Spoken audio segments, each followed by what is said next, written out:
Army's bicentennial year. So this marks a pivotal time in our history. I want to thank the Gilcrease family for opening up their home and their lawns for us today.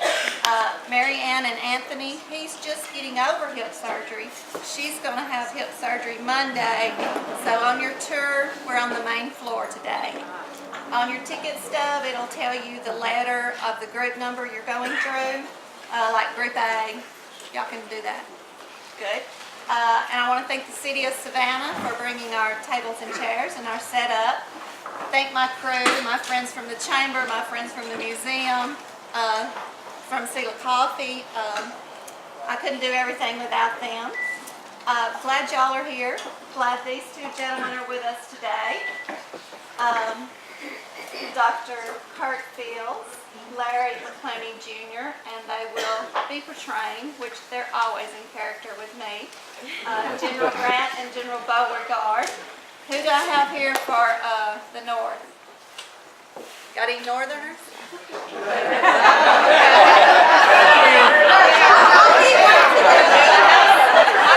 we have anybody that wants to admit it? What? Let me at him. Let me at him. Well, last year it was all Northerners. Not all of them. Just a lot. There were a lot. Y'all are pretty evenly matched this year. Generals, I think the troops have been fed and we're ready to begin. I'm going to turn it over. So I hope y'all enjoy.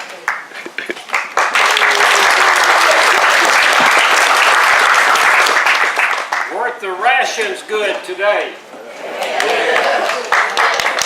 Welcome. This is a great day for history and a great place for history. Hardin County, Savannah, Tennessee, the Cherry Mansion, General Beauregard.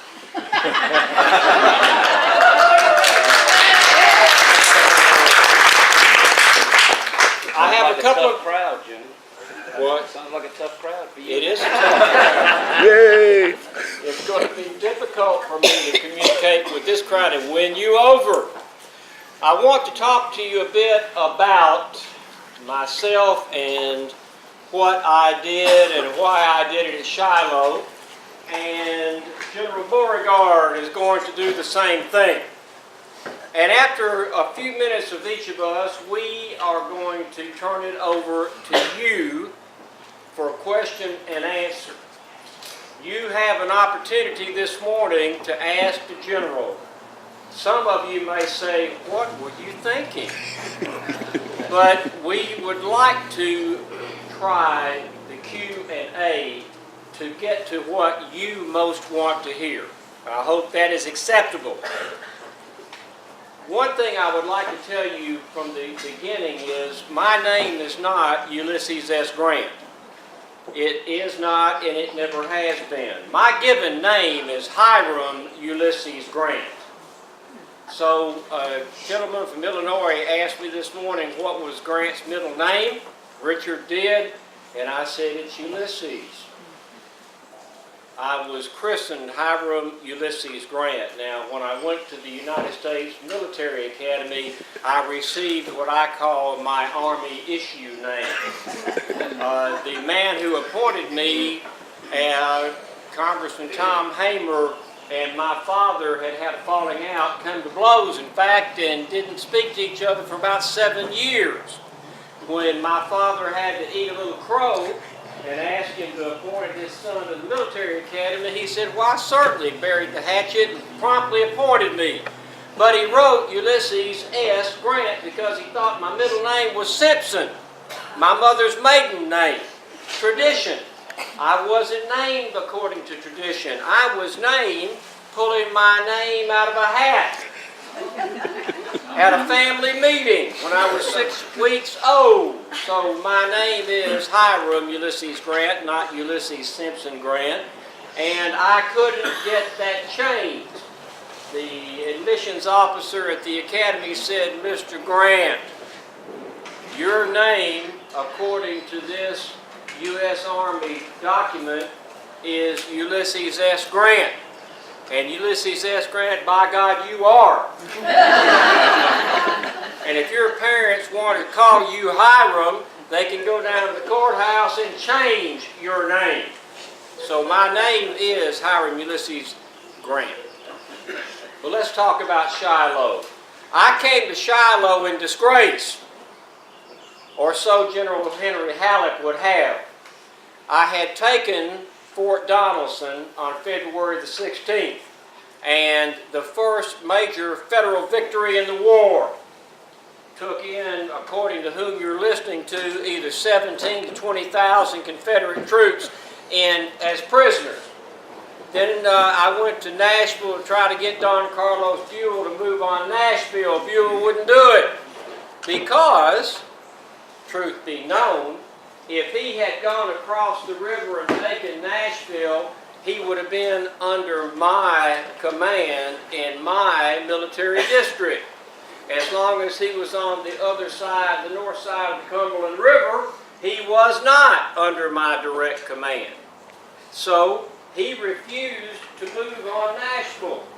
In fact, he had the mayor of Nashville and the board of aldermen row across the river to surrender to him in Eastview, I think is the name of the little town. Well, Halleck seized upon the issue to place me under arrest for being away without authorization and not reporting to him daily. I had been reporting to him daily, but a rebel telegrapher had gotten between me and Halleck in St. Louis. He was stopping my telegrams, my reporting daily of what I was required. Halleck didn't know that, neither did I. He removed me from command, put Charles Ferguson Smith in command, and sent my army down here to Pittsburgh Landing, which was a good place to be. Good drop-off place for troops to disembark. Flat area, much open area where they could train. I had about 37,000 men on the ground, but President Lincoln got wind of my court-martial, or pending court-martial. And he said, and I'm proud of it, he said, I can't spare this man, he fights. And he said to Secretary of War Stanton, you telegraph Halleck and ask him, tell him, I want to know, what did Grant do, where did he do it, and when did he do it? And Halleck, when he got that telegram, they don't call him old brains for nothing. He sat bolt upright and pushed the drawer shut on my already completed court-martial paperwork and said, oh no, Mr. Secretary, that's all a vicious rumor. General Grant is not going to be court-martialed. Turns around and sends me a telegram restoring me to command on March 13th. And in fact said, I restore you to command and look forward to sharing more glorious victories with you. I got here to this very house on March the 17th. I was involved in meeting with Charles Ferguson Smith, General Smith, who had been my commandant of cadets when I was at the military academy. But General Smith had hurt himself at the Pittsburgh Landing when he stepped from one boat to another, as boats will do. It slipped behind him, and he drug the shin of his right leg from ankle to knee, took it to the bone. He is what the people around here in Hardin County call low sick. And he's thinking that he might be, as they also say, carried off. I hope he will survive, but he's sick to bed. Right up there in that second floor bedroom. And you may, when you tour that home, go in the room where General Charles Ferguson Smith ultimately died after the Battle of Shiloh. But when I got here, my concern was that I had about 37,000 men, most of who had never fired their weapon. I had some combat troops from Fort Donelson just about 7 weeks ago. some men had seen the elephant. By far, most of them had not. I was looking at the ground, and my chief of engineers, Colonel McPherson, said, "General, I would not entrench and I would not build breastworks because our lines were from Pittsburgh Landing on the river about 3 miles out, past the Shiloh Log Meeting House." McPherson advised me that if we entrench or build breastworks, most of them are going to be behind where the troops are. Well, that's not going to do me any good, so I decided not to entrench and not to build breastworks because as well, remember, as of this day, the war is only 51 weeks old. April the 12th to April the 6th, 51 weeks. At this time, there has been no savagery like will be seen here. And to have built breastworks or to have dug entrenchments would have been, my men would have felt, remember, almost all of whom have never seen combat.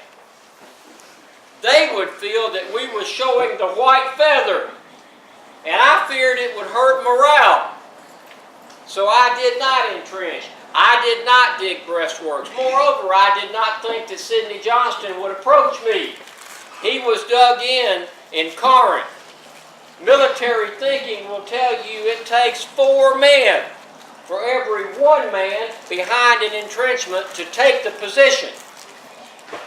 But Sidney Johnston wasn't going to wait for me to come at him with about 75,000 men after Don Carlos Buell with the Army of the Ohio and Bull Nelson with another 5,000 men joined me here, and we moved that 20 miles south to Corinth.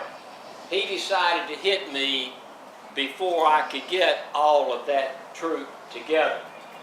Moreover, he was smarting because he'd given up Fort Donelson. Now, think about this. The Confederate defense line ran from the Mississippi River up to Appalachia with Bowling Green, Kentucky in the center.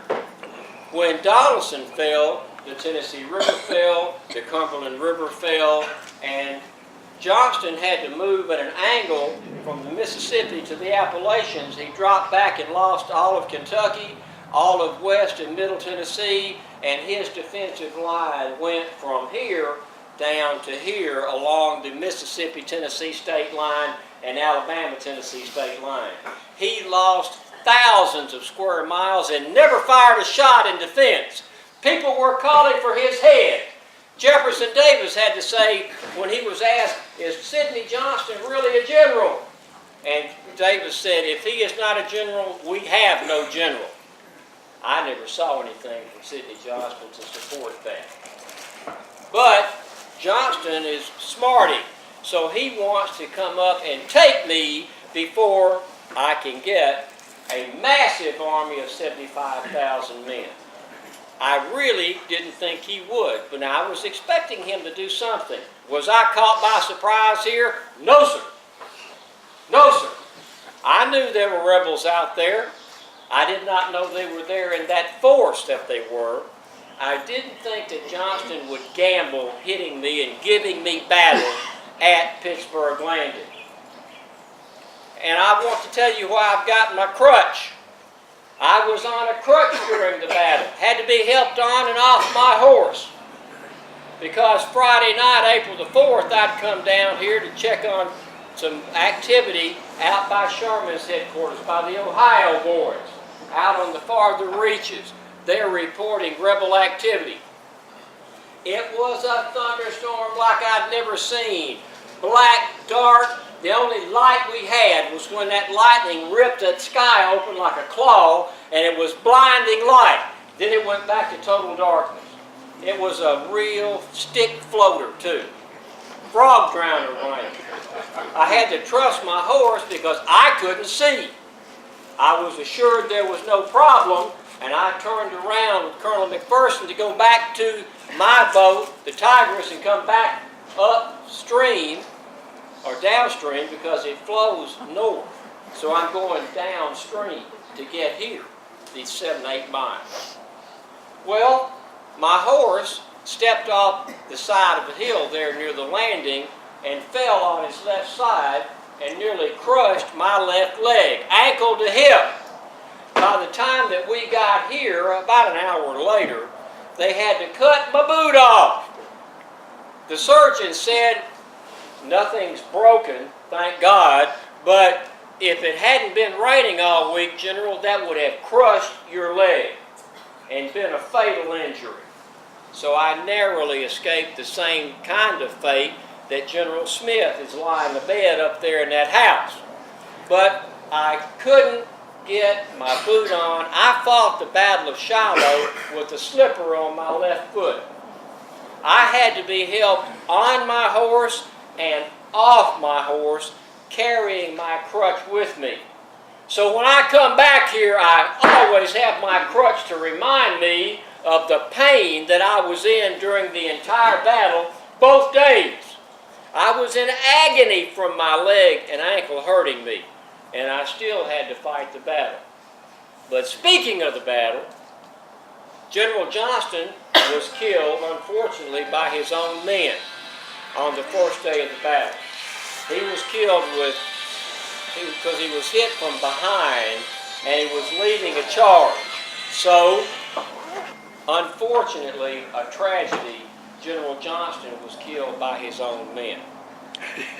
Pierre Gustave Toutant Beauregard, who did not want to fight this battle to start with, then takes command. General. Thank you, General. I just noticed what he was saying about his name, Ulysses Grant. Those initials mean hug. I won't hug you, General. Now you see why I didn't fight the name change too much. Enchanté, mesdemoiselles, messieurs. I am Pierre Gustave Toutant Beauregard, but my friends call me Gus. Gus. Sounds better than hug. After my victories at Fort Sumter and Manassas, I was transferred to the Western Theater to serve up under General Johnston's command. Johnston thought that I was coming west to replace him. And I assured him that I was happy to be his second in command. To show my loyalty to General Johnston, I would raise him an army of about 48,000 men that would be stationed in Corinth, Mississippi, our headquarters. Johnston, to show his appreciation to me, would give me the opportunity to create the plan that would ultimately, hopefully, defeat General Hug over here. But let's move on to something that's more important. Please. My plan was to separate General Grant from the Tennessee River that was moving to the right. By cutting him off from the river, we would cut off lines of communication, supply, and potentially reinforcement. At 4:30 this morning, my men hit his forward elements at Fraley's Field. Great success, I am here to report. The Federals for the first time heard the rebel yell as that shrill cry came across the field as we began pushing forward through the various Federal camps. Grant says that he was not surprised. Well, there was a lot of guys running away from there that was quite surprised when the Federals saw the Confederate flag and hearing the rebel yell for the first time. But somewhere during the battle, by afternoon, it began to stall. Johnston became too preoccupied with the center of the Federal line, an area known as the Hornet's Nest. He would personally lead charges into that piecemeal. I encouraged him to forward 2 divisions, but he would send 1 regiment at a time going into that slaughter.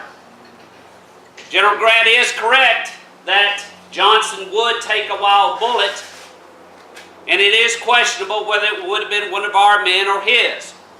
But he would bleed to death on the field, and I would assume command. It was there that I would amass 62 guns to fire upon that center and ultimately force the surrender of some 5,000 federal soldiers to move on. Now, during that time, I began to reorganize the Army. The objective, like I said, was to separate Grant from the river, to push him toward Owl and Lick Creeks. During that time when Johnson was forcing his men toward that center line, that gave General Grant the opportunity to finally form a defensive line where he amassed artillery to prevent any further penetration. I called a halt for that night. The men were tired. The units were disorganized. Regiments were intertwined with one another, with hopefully that we would push on the next day with victory. All signs indicated that. Little did I know that the general was being reinforced that night by Don Carlos Buell. And basically the next day, Grant would do to me what I did to him on April the 6th, forcing my men to retreat back into the lines of Corinth. So that's a synopsis of what's going to happen. And I believe at this time, so that we don't talk too much, General Hub, that we allow these people to have an opportunity to ask us. Indeed. Who would ask a question of us? Yes, sir. What happened, or what's happening to Lew Wallace during this time? Question, what's happening to Lew Wallace during this time? I wish I knew. That goes to the point that I did not know for sure whether or not Crump's Landing, which was a drop-off point for supply, a huge depot of supplies, would not be the target of the Confederate attack if indeed one should occur. So I had Lew Wallace and about 5,500 troops at Crump's Landing. Well, the standing orders for General Wallace were to, if you are needed, to come to where you're needed, Pittsburgh Landing probably, by the closest road. There are 2 river roads, one close to the river, one further out. And there's some confusion there from General Wallace about what orders he got. He says he never got written orders, and my captain says he did get written orders, but nobody knows what happened to the written orders. And General Wallace wound up going the further out road, which was not far, but not the closest road. Then when he gets the second messenger, Rawlins and McPherson, in the afternoon, he got one in the morning. He got the message to come by the nearest road. He got Rawlins and McPherson about 1 or 2 o'clock in the afternoon, and he countermarched and went back to where he started, and then came back down the river road, and got there at about 5 o'clock on the 6th. I desperately needed those 5,000 men, but he didn't make it. I'll find out from General Wallace what happened, I hope, after the fact. But I did without more than 5,000 men. Good point. Who else would have a question? Yes. For General Beauregard, your plan sort of created, I think, a focus on the Union Center, though the larger plan was to attack by the right flank, the Confederate right, and to separate the Yes. Union troops from. So, to what degree is your own plan responsible for this fixation on the Union Center? Well,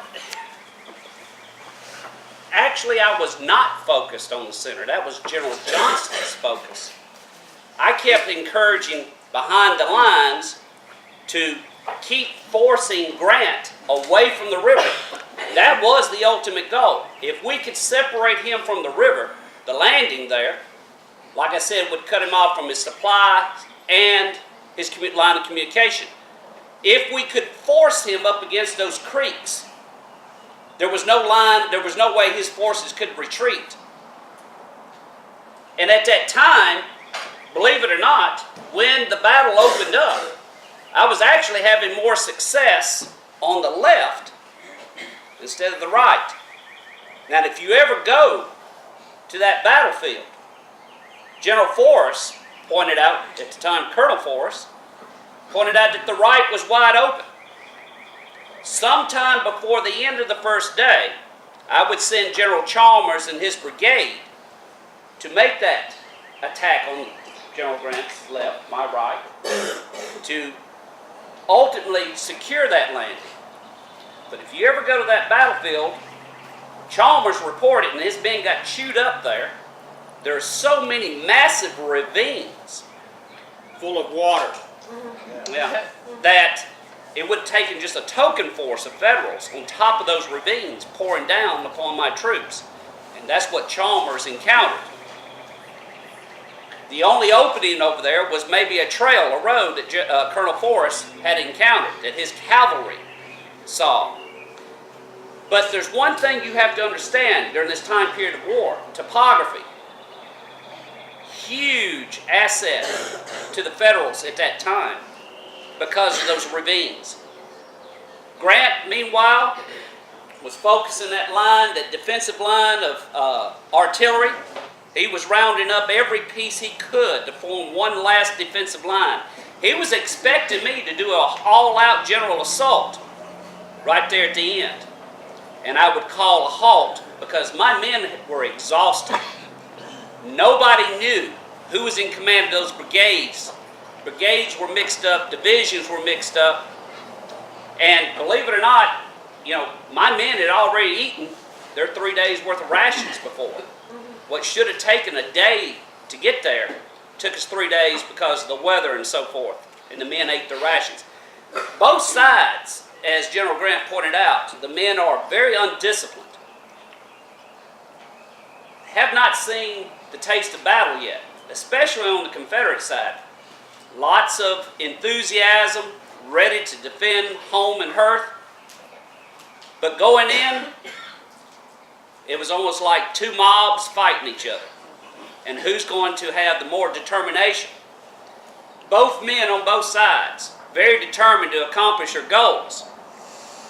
Grant will say that Carlos Buell didn't save the day. But without those reinforcements, it might have been a little different. Although, I will have to say for General Grant, that defensive line would have been almost impossible to penetrate.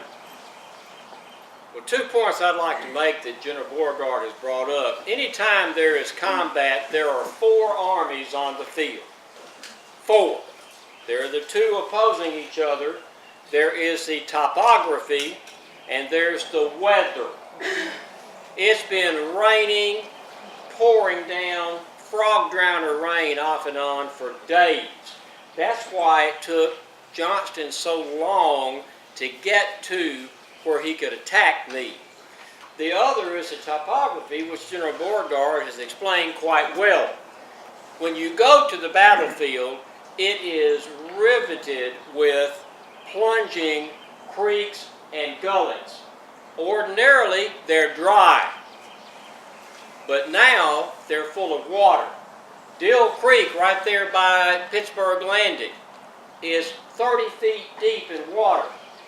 You can't get an army across there.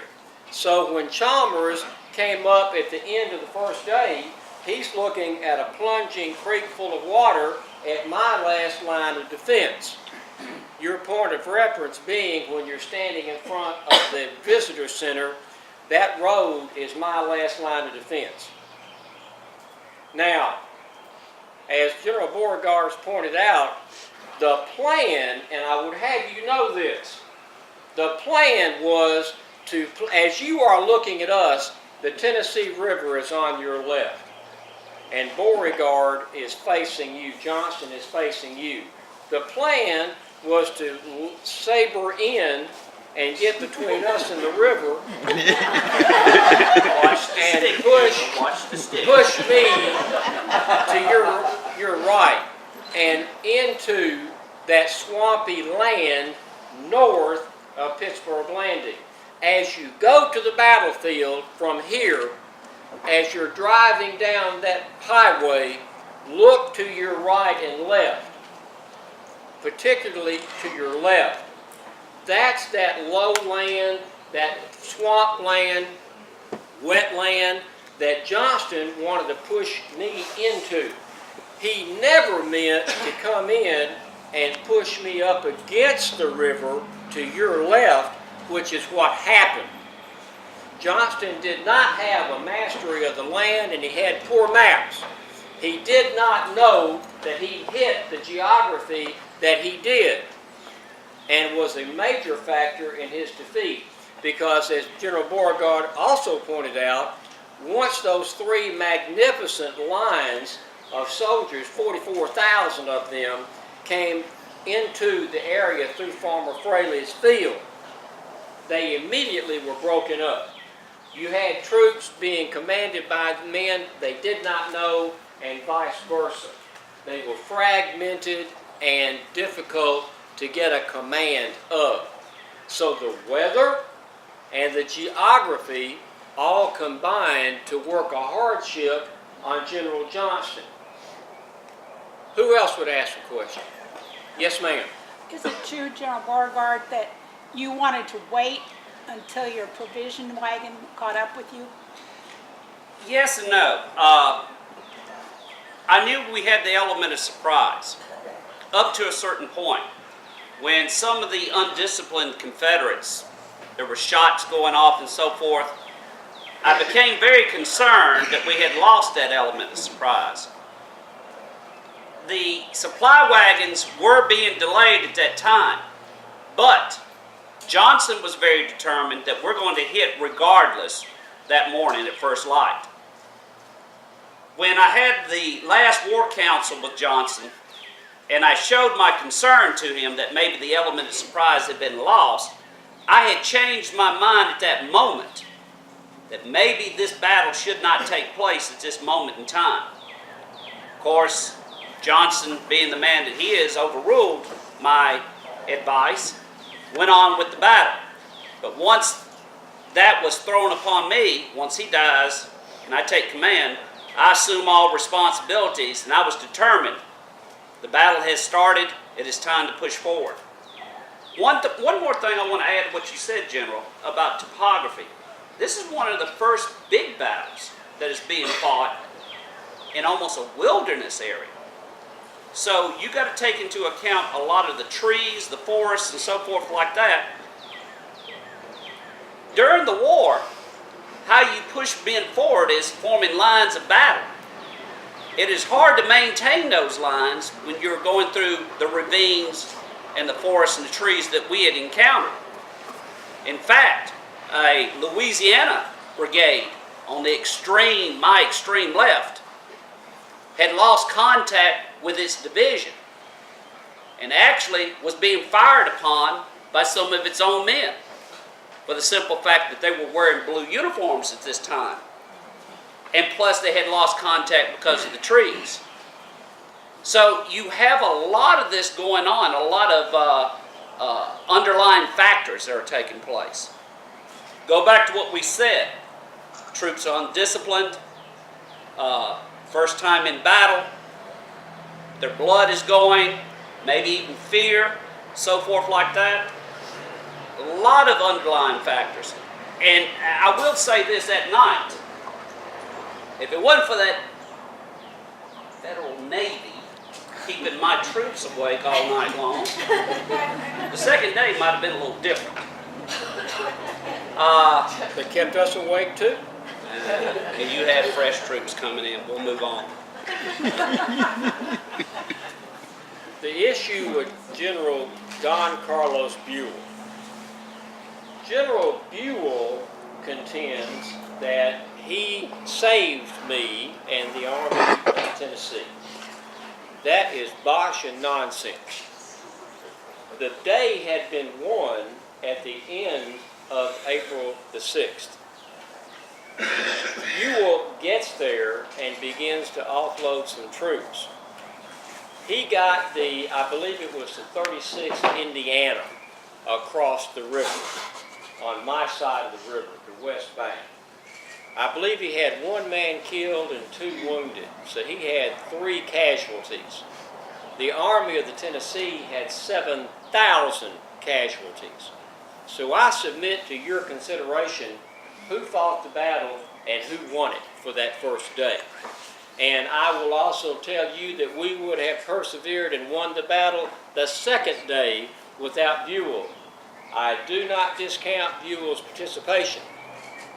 He got about 20,000 troops across the river over the night, and when we attacked at daybreak General Beauregard, I had a complete army that had not yet fired a shot, in addition to some 20,000, 25,000 men who had been in the first day's combat. So we had overwhelming numbers. Beauregard had not had the enjoyment of recruits to come in and join him. And as he pointed out, we reversed the first day, April the 6th, and pushed them back until at the end of the day, about 4 o'clock in the afternoon, one of his aides asked him, or turned to General Beauregard and said, "Do you not see our army much as a lump of sugar upon which water has been dropped? It is holding its shape, but it is dissolving away. Is it not time, General, to retreat?" And Beauregard said, "Indeed, order the retreat." I want to emphasize it was an orderly withdrawal. It was not a skedaddle, because the Confederate troops had plenty of fight left in them. As Sherman will find out with Colonel Forrest at Fallen Timbers, who was doing the rear guard. Which is one of the uniquities of the war, because here at Fallen Timbers, not far off the main battlefield, Sherman and Forrest were actually on the same field at one time. And supposedly, Well, Colonel Forrest and his regiment were doing rear guard action for the Army. And as General Grant said, my men were falling back in an orderly fashion. It was not a skedaddle. We called for the withdrawal back to Corinth with the hopes that General Grant would pursue us and throw his army upon the defenses of Corinth, which wisely he did not. wisely, Colonel Forrest at the time was covering rear guard at Fallen Timbers. General Sherman comes out, if I remember, with a brigade of men, and Forrest charged in amongst them, not realizing that he had charged without his escort. He was by himself, and his men were in shock, and they finally caught up with him, but by the time they had caught up with him, he had then hacked away at several Federal soldiers. Some of the Federals were trying to pull him from his horse. When Forrest realized that he was by himself, the man that he is actually reached down, grabbed a Federal soldier, threw him on the saddle behind him, and rode off to rejoin his men. By the time he rejoins his men, he says, "Take this prisoner," but the man was dead. He had been used as a shield to cover his back. But the interesting thing about this is Forrest had General Sherman in his sights, and actually had pulled his pistol out to shoot General Sherman, and his gun was empty. So think the twist of fate of history, what could have happened then. One of Grant's favorite lieutenants could have been lost at that moment. Who knows? One of those twists of fate that could have changed history. who else would have a question? Yes, I sir. saw the film at the park, they portrayed that Hornet's Nest was maybe the turning battle of the war. I knew you guys were there. What do you think about that? The question was the Hornet's Nest the turning point of the war? I submit that it certainly is one of the turning points and most important, if not one of the most important. General Sherman said later on that we made mistakes at Shiloh that had we made them later in the war, we would have been cashiered out of the service. I'm accused of having been surprised. I will tell you, as I did earlier, I was not. I will also tell you that the man would have been concerned that we were showing the white feather had we dug entrenchments or built breastworks. But I will also hasten to add that by 5 o'clock in the evening on April the 7th, there was not one man, not one, on either side who had any problem whatsoever with getting in a hole or behind a tree. Not one. Shiloh at the Hornet's Nest. As General Beauregard is pointing out, my army was being rolled back toward the river. Along that farmer's field, that road, that wagon road, there's a dense forest behind it as you're coming toward the river. Prentice fell back into it and got dug in those forests. And Wallace, General Wallace, not Lew Wallace, the other H.W.L. Wallace, he's the commander of the entire force, and his name is lost. It's W.H.L. Wallace, who took a bullet in the head and died about 2 or 3 days later. Prentice took command. Do not forget General Wallace, W.H.L. Wallace, for he is the man who should get all the credit that Benjamin Prentice gets. Yes, And I like to lift that up to you every time I have an opportunity. But Prentice held, and as General Beauregard so ably described, as the Confederate forces are coming and sweeping Federal forces in front of them, they hit the Hornet's Nest. Well, they were a mighty tough nut to crack. And as General Beauregard also said, the Confederates were putting in troops as they came up piecemeal.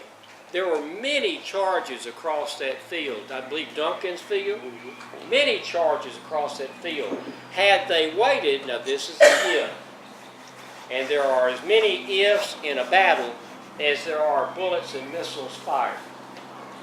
But if Johnston had waited to amass a large number of troops and gone across at one time, they may well have taken the Hornet's Nest.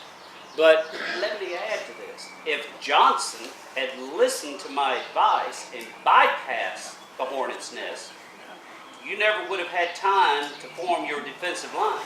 It was actually the Hornet's Nest attack that gave you the time to form your artillery line and defensive. Indeed, because what would have happened, later in the war, they would have encapsulated Prentice and gone around him and flanked him, held him in captivity, so to speak, and moved on. But the war, this is the first major battle in the war. We didn't know any better. They didn't know any better. So instead, they chose to hurl courageous charge after courageous charge at the Hornet's Nest while I'm behind Prentice and establishing my last line of defense. The ineptitude, the unknowing Confederates gave me time to establish my last line of defense.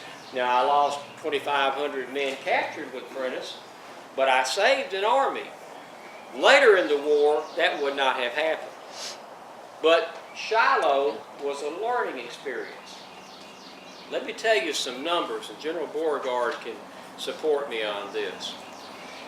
At the end of the day, on April the 7th, there were nearly 4,000 men dead on the field.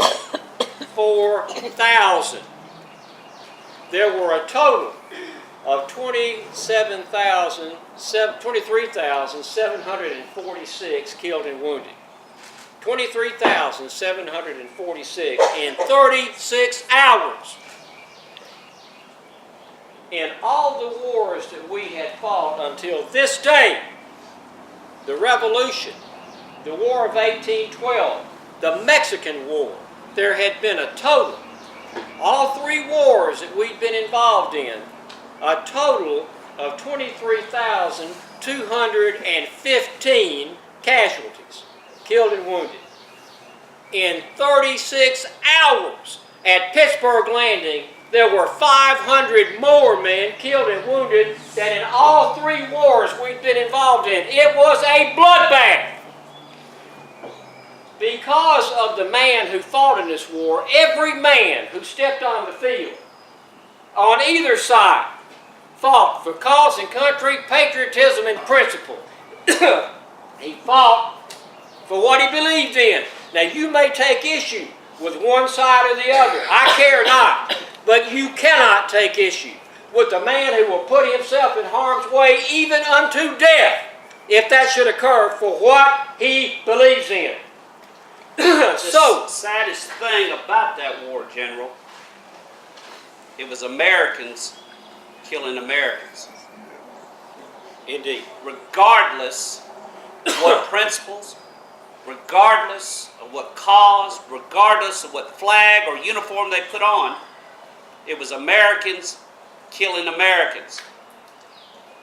Now, you take those numbers from the war. If that war had happened today, we're looking at in the millions of casualties. Now let that number sit in your mind. Millions.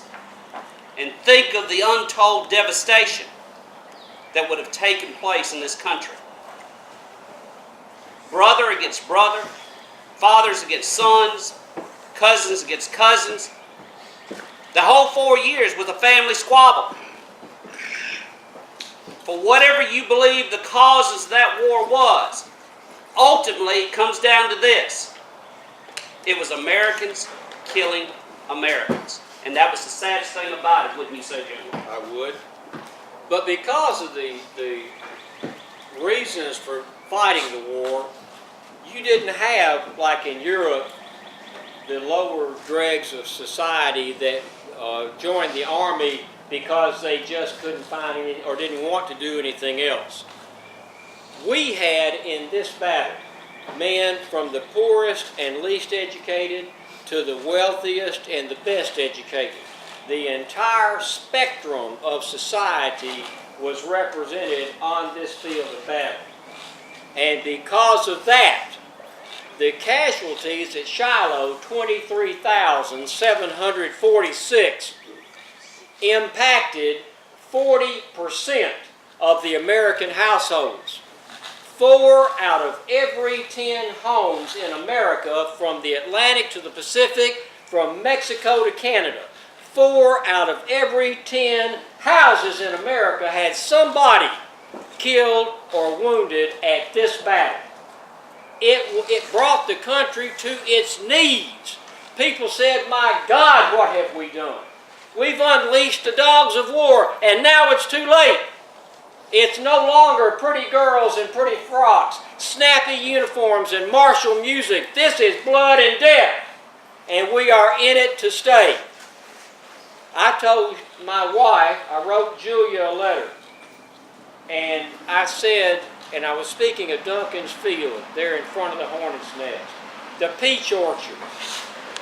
The ground is thickly carpeted with the bodies of dead men. It is possible to walk from one side of the field to the other in any direction you wish. Your feet never touching the ground, stepping only on the bodies of dead men. I was in the camp that thought this is going to be a short and relatively bloodless war. I no longer feel that way. I now feel that this is going to be a long and bloody affair that is going to be fought until one side or the other, holding principles so dear as unto death, is going to have to yield those principles to the other side. The Confederate soldier demonstrated an endurance and a courage and a bravery I had never seen before. The way they hurled themselves against our lines with total disregard for his own well-being. I gained a very healthy respect for the Confederate soldier. May I add, General, it changed the myth that was going on in the South at that time, that it took 10 Yankees to whoop one Reb. After that battle, we both realized that men on both sides were equal, regardless of what part of the country they came from. They were both equally determined. And my respect to the federal soldier. We both left this field of battle in the pursuit or lack thereof of Beauregard. General Sherman characterized it the best, I believe. He said, when criticized about why did you not pursue Beauregard? Well, we've had quite enough of their hospitality. And if they will leave us alone, we will leave them alone. And I don't believe it could be characterized any better than that. Who else would have But I would like to point out, you said Battle of Shiloh may be a turning point in the way we're going to be fighting against each other. I would take it a step further. Let's go further back. In my mind, as a historian, stepping out of character, the turning point of the war would be Donelson and Henry. Because when Donelson and Henry failed to Grant, a federal fleet went down the Tennessee River and went as far as Muscle Shoals, Alabama, before they encountered any resistance. And they came back and reported to Grant that the interior of the South was hollow. I characterized the fall of Fort Henry on the Tennessee and Donelson on the Cumberland River as a sword and a dagger. The fall of the Tennessee River, Fort Henry, was a sword in the belly of the Confederacy because we were able to take the Tennessee River all the way to Chattanooga. Think about Chattanooga, Lookout Mountain, Missionary Ridge, later on in the war after this battle. The boys gave you a fight there, didn't they? They did. And when Fort Donelson fell, that was the Tennessee, the Cumberland going into Nashville, Tennessee. That was a dagger in the heart of the Confederacy. Both of those fell within days of each other. 7 weeks later, we have the bloodbath at Shiloh. It was, well, after Shiloh, I've heard it say the South never smiled again. Well, I will tell you, neither did the North. This dark and bloody ground was horrendous. It cannot be described what happened here. Even Sherman said, anyone who is in favor of war need only see what is on this field.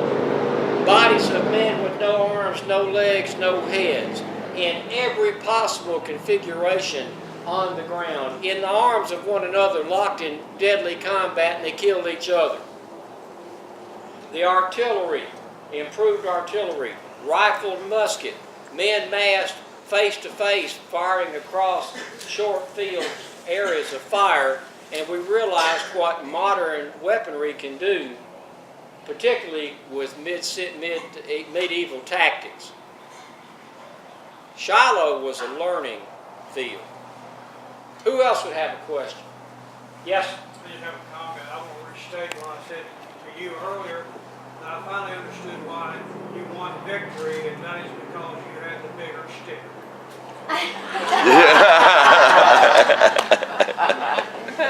Question right here, Yes, Jim. Yes, sir. I just wanted to know, did you have history together prior to the Confederacy?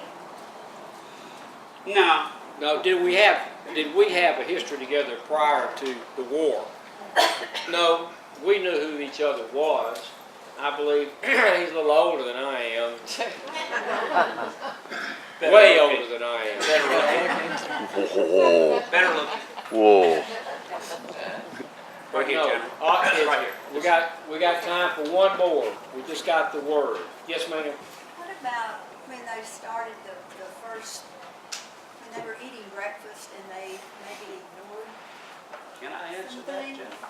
The question is, what about when my troops were having breakfast and the initial advance through Fraley's Field and the battle is joined?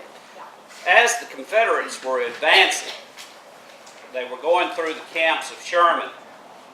A lot of the men, as I pointed out, Going through the camp. yes, yeah, the Yankees were running. I Whoa. wouldn't put it that way. They were running. No, they weren't. No, they weren't. It did No, not they take weren't. time to form a battle line. They were running. What slowed the Confederate advance was, keep in mind, they had already eaten 3 days worth of rations. So the Federals that morning were cooking breakfast. They heard the gunfire at a distance. They thought maybe it was pickets firing and so forth.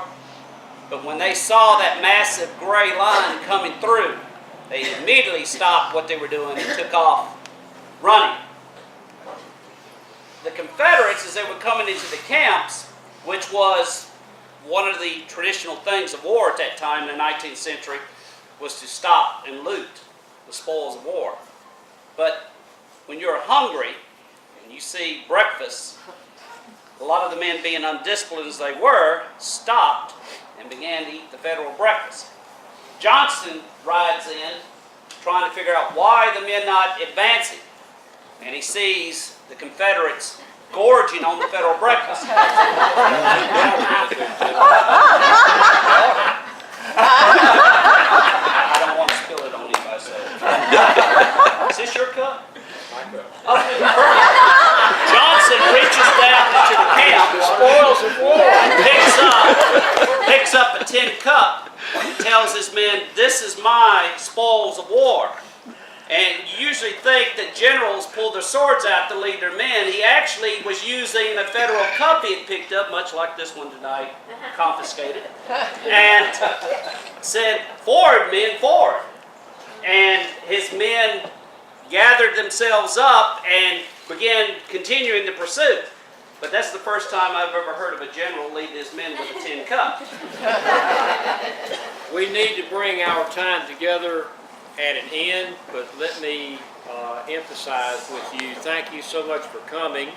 General Beauregard and I are going to be available here for a while. If you would like to photograph or just to pass the time of day, we'd be happy to. General Beauregard has written 2 books. One's out, one's coming out, so talk to him about his books. They're both good. And he wrote the foreword. And on this table over here is material that take what you like, all you like, that's why it is there. Beth, do you have anything that you'd like to add? Just that group